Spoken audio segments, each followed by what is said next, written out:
Section D. Doing rough drafts. Creating a rough draft is usually the most time-consuming part of writing. You gotta put all those ideas you have into a shape that makes sense. Does it look like a rhombus? No, not at all. Tetrahedron? Hello? Now, when you sit down to start your rough draft, don't worry if your writing still seems a little chaotic. You may find something in that bucket full of chaos that's worth keeping, like the beginning of a train of thought, the opening for your paper, or perhaps even a parfait. That's why it's helpful to do lots of pre-writing. Pre-writing can keep you from having an anxiety attack when you start writing your rough draft and you can't think of anything to write. Nathan uses his free writing and outlining to create a working thesis. And be careful not to create a lazy thesis that'll just sit on your couch and eat your food. On the other hand, working theses are great.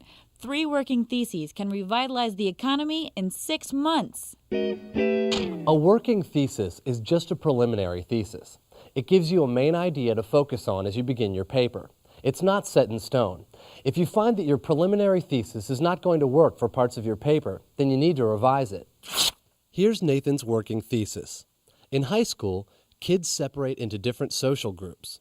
So he'll have to show how people in high school separate into groups and what groups they separate into. Using this preliminary thesis as a guide for the direction of his paper, Nathan begins writing his paper. And boy, did he write. Now we're going to take a look at Nathan's first draft. At this stage, Nathan's still discovering much of what his paper will be. We'll call the writing you do at this stage exploratory writing. Come on, men. There are verbs to be found and nouns to be plundered. Onward! In exploratory writing, you're still discovering what you want to write about and letting your ideas take you where they may.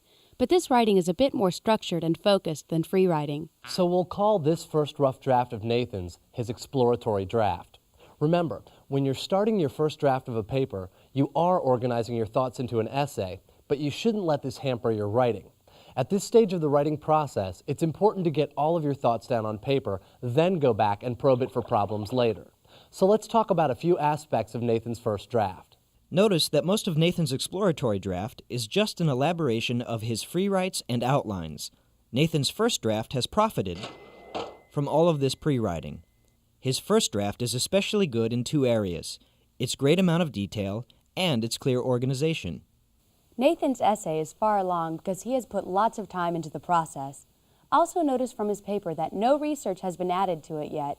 Now, it varies depending upon the assignment, but it's often a good idea not to put specific quotes or paraphrases into your first draft. Why?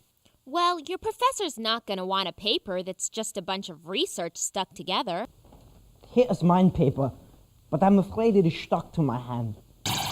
The information Nathan's collected has shaped his first draft, but it hasn't replaced his words. Nathan can go back and add quotes and paraphrases after his first draft where he thinks they're needed. So, you've got a first draft done. Now what? How can you go back to the paper that you're probably already sick of and fix it so you can get an A? Look, don't despair. It's not like you're stranded on an island with only a pen, some paper, and a bag of pork rinds. There are people out there who can help you. That's what we're going to talk about in